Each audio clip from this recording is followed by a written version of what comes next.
it's Valerie. Welcome back to another week's What's for Dinner. If you're new here, welcome. I'd love if you would hit that subscribe button and join my YouTube family. I put out What's for Dinner videos every week, and I have 3 inspirational meals for you again this week, and I hope that you enjoy them. So let's get started. Alright, also tonight for dinner we're going to be having some shrimp fajitas, and for that you're going to need about a pound of shrimp. I'm just using these frozen shrimp. I'm going to defrost in some cold water really quick, and I have to clean them up because they have the shell, but they are easy peel and already like cut open. And then you'll need some bell peppers, 3 kinds, whatever 3 colors you like. I chose yellow, red, and orange, as well as a medium onion.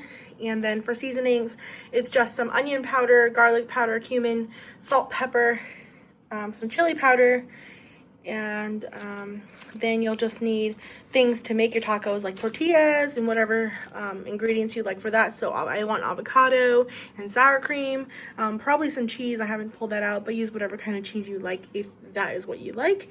And that is all. And let's get to that meal. I'm just starting off by cleaning up my peppers. So I've already washed them, and I'm just cutting out like the ribs and the seeds.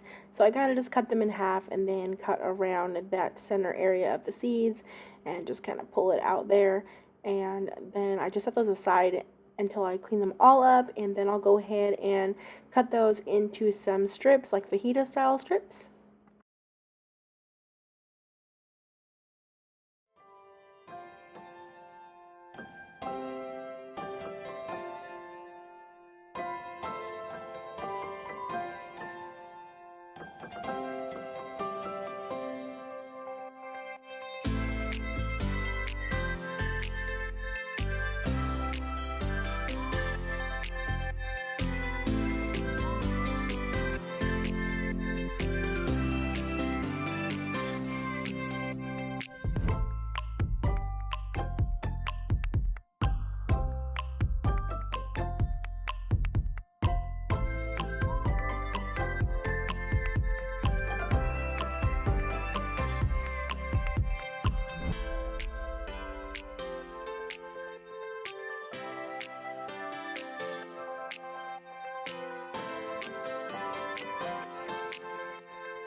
Now I'm just cutting a medium onion, and I just cut it down the middle.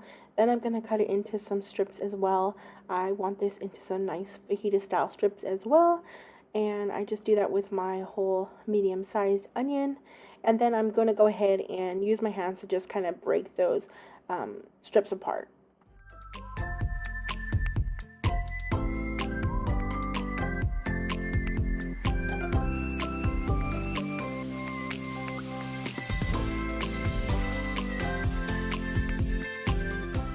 Next, I'm taking my 1 pound of cleaned shrimp in my bowl here, and I'm going to add in a tablespoon of chili powder, 2 teaspoons of paprika, a teaspoon of onion powder, a teaspoon of cumin, half a teaspoon to a teaspoon of garlic powder, a teaspoon of salt, and a 1/4 teaspoon of pepper.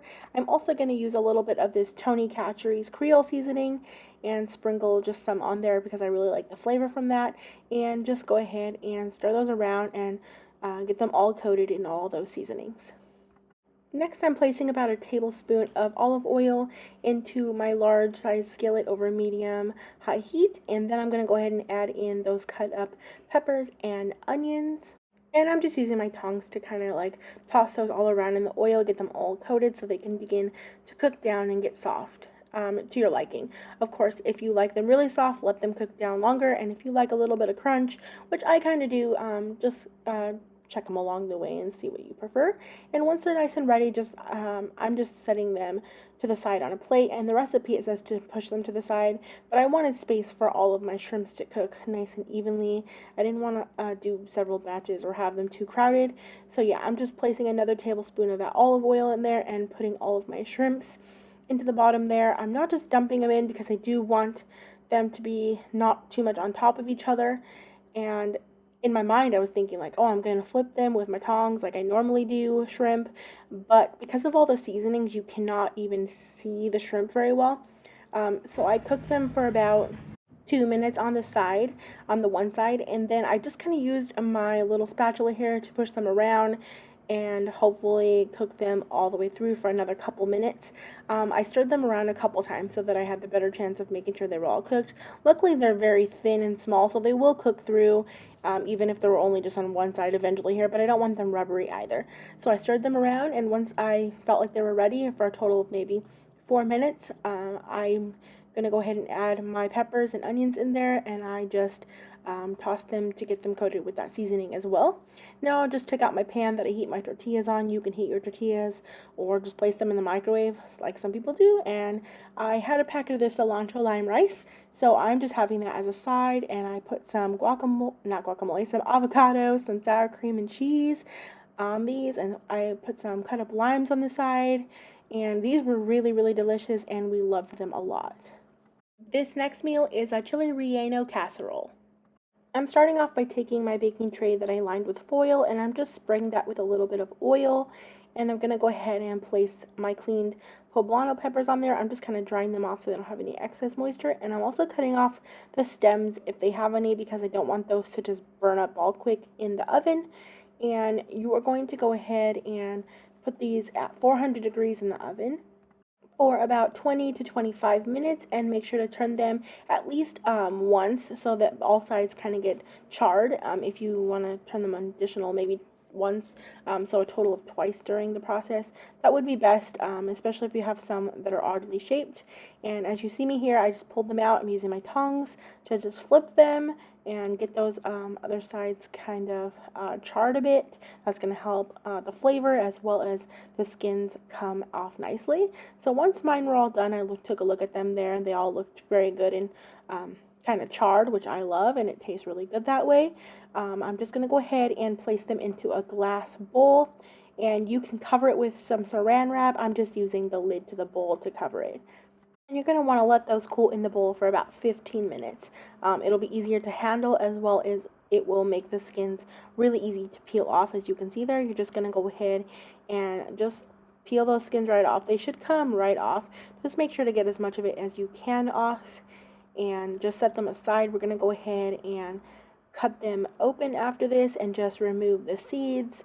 And I also gave them a rinse underwater just to make sure that they had no more seeds left. The day that I was actually making this dinner, my brother was supposed to come over and have dinner with me. Unfortunately, he got caught up doing some other things, and it was busy, so he had to cancel. But he asked what I was making, and I told him it was this chili relleno casserole, and he was like, that sounds so good. So I actually just saved my chilies and made it the next day when he could come over. So I just put them in a bowl and set them aside. But if I weren't doing that, you'll see the process later on of me actually just cutting them into strips, which you don't have to do. The recipe actually just says to leave them be, but I wanted them cut up. I think I liked that a little bit better. It might not have been as easy to put in the bottom of the dish, but it was easier.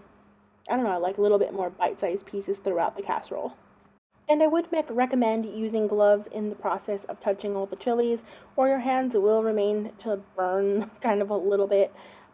Not necessarily your hands burning, but everything you touch, like your eyes or anything like that, for pretty much the rest of the day is going to create that to burn. So using gloves will prevent that, which I used the next day when I was actually cutting these up when my brother was coming, because I found out the hard way again. I mean, it's happened to me before, but I think I just get in a rush of doing things, and then you forget to do little things like adding gloves in moments like that. But yeah, so now I'm gonna cut up some cheese. You're going to need some Monterey Jack cheese, some pepper jack cheese, and some cheddar cheese, and I'm using sharp cheddar because it's what we like. And you're going to need 1.5 cups each of the Monterey Jack and the cheddar, and then only 1 cup of the pepper jack. And you're also going to need an onion, so I'm just chopping that up. You're going to need about half a medium onion. I believe I only had just one small, and so I'm just cutting that up.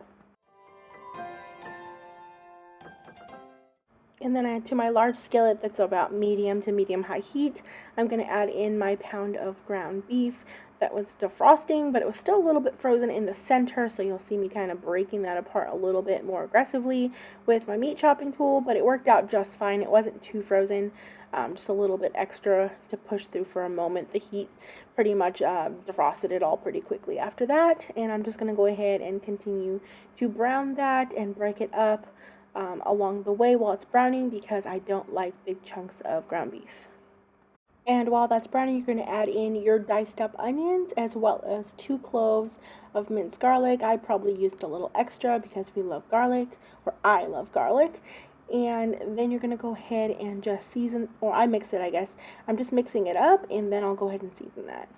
I'm adding in a half a teaspoon of crushed red pepper flakes, as well as a teaspoon of cumin and a teaspoon of black pepper.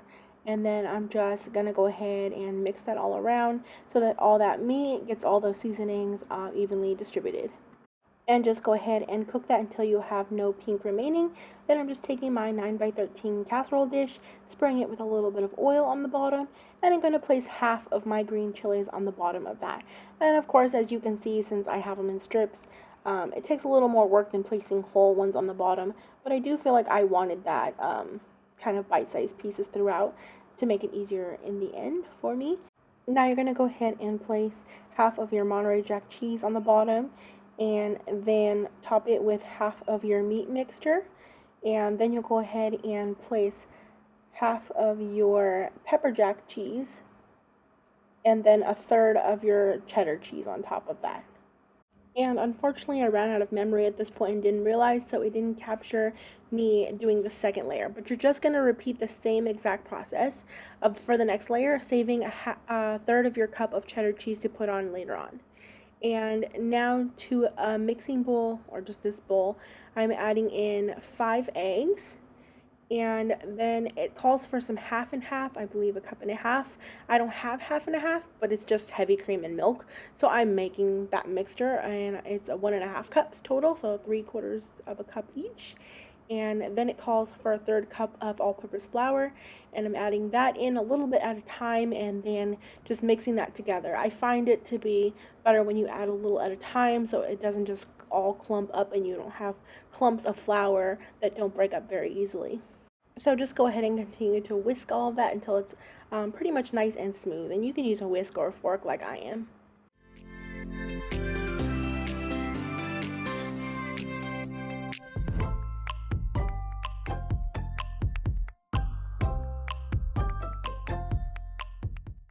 And now you're just going to go ahead and take that egg and flour mixture and pour it right on top of your pepper and beef mixture. And try to get it, of course, as evenly as you can. And I noticed that some of my, like the center of my casserole dish here was piled up higher, so it wasn't getting as covered in eggs. So I kind of just used my fork to press it out to those corners that seem to have less in them, so that it could be a little bit more submerged in the egg more evenly. And then just bake that at 350 degrees uncovered for about 30 to 35 minutes.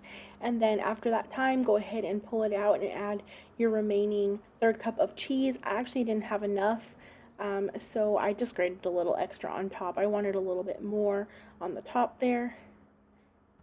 Then just go ahead and put that back in the oven for about 15 more minutes until your cheese gets nice and browned on the top. And if it's not getting too browned around that time and you want it a little bit more brown, just turn it on to broil for about a minute. And I'm going to be making some Spanish rice to go with this, which you guys have seen me make, I'm sure, plenty of times before if you've seen my videos. But every so often I like to include it in a video again. So I'm just chopping up some onion, and normally I'd like about a whole medium onion. I'm just working with what I have left here, which is probably only a small onion's worth, and I'm just going to go ahead and dice that up. Next, I'm adding 3 tablespoons of canola oil to my large skillet over medium-high heat. And that's going to heat up, and then I'm going to go ahead and add in 1.5 cups of white rice. I'm using a long grain white rice. And just go ahead and use a little wooden spoon or spatula to go ahead and coat that rice in all of the oil. And you're going to go ahead and let that begin to toast up and turn brown. You don't want it burnt, but just a nice golden brown color.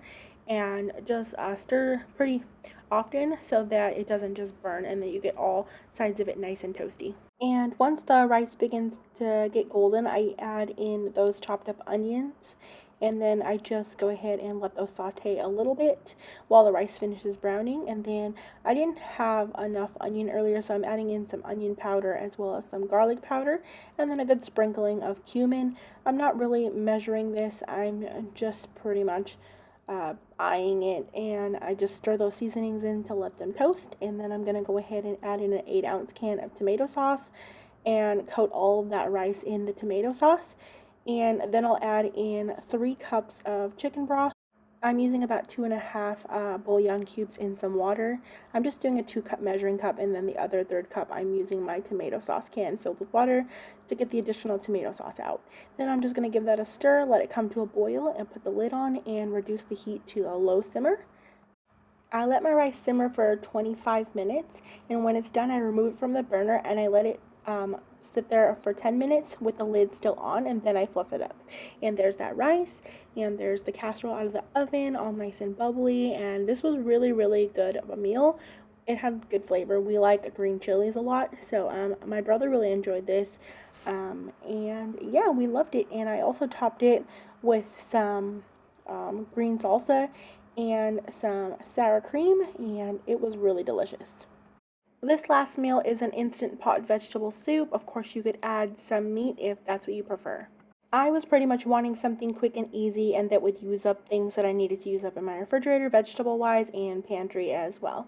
So I had some zucchini, and I'm just chopping that up. This is one large zucchini. There doesn't have to be an exact measurement. Of course, you can use whatever vegetables you have. I also have some yellow squash here that needed to get used up, so I'm doing the same thing. I'm just cutting that up into some cubes. You can use carrots, celery, all those types of normal soup vegetables. I didn't have any of that, so I'm just using up what I have. I also had a small onion, so I'm dicing that up into some nice smaller diced pieces. I didn't want too big of a chunks into my soup.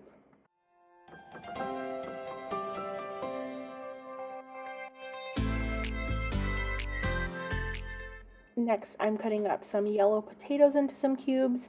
I'm cutting up about 4 potatoes. These are like medium-sized potatoes. Again, use whatever quantities you'd like.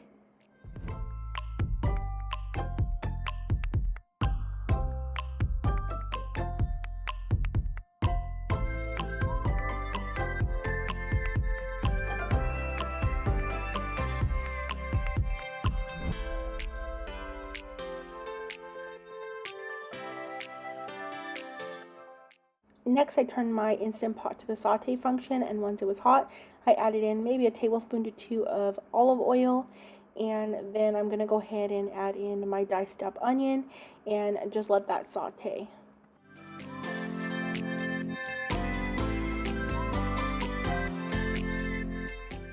Once my onions were translucent, I went ahead and add in some garlic. This is just some pressed garlic, maybe about 2 to 3 cloves worth, and I just let that cook for about 30 seconds. And then I add my potatoes in, and I just gave this all a good stir, and letting those potatoes kind of like saute with the vegetables for just 30 seconds there. And then I'm going to go ahead and add in 4 cups of vegetable broth. If you need more broth, just go ahead and add some extra. And I wanted a little bit of protein as well, so you'll see me dump in all those chopped up zucchinis and a little bit of salt, and then I'm going to add in some white cannellini beans, and I have some fire roasted tomatoes. This is a smaller can, and then also these ones with basil and garlic in them because I didn't have one large can. So I'm just using 2 of those smaller cans, 2 different types of tomatoes, but it worked perfectly in the soup, and I just gave it a stir, and I put a bay leaf in there and just pressed it into the liquid. Now I'm just putting the lid on and make sure it's on sealing, and then you're going to pressure cook that for about 10 minutes. 8 minutes actually would have been perfect. My potatoes were a little bit softer, but it was still delicious. As a side, I had this Bisquick to use up, and yeah, nothing really to explain here because this is just, I'm going following the directions on that, so it's just add some water, and I put it on my silpat or little baking mat here, and into some little dollops. 6 biscuits is what it said it made, so I just kind of even that out, and you're going to go ahead and bake that according to the package. And there's that yummy soup out, if you can see that. It was very tasty, and it was our first soup as it's been getting cooler. There's those biscuits out of the oven, and this soup was really delicious, and we ate it, and we loved it, and we don't normally eat soup, so we really enjoyed this. And I love that it was easy, as well as the fact that we could clear out some vegetables that needed to get used up. So, thanks so much for watching, friends. Don't forget to hit that subscribe button so you don't miss out on any future What's for Dinner videos. And I hope you all have an amazing week.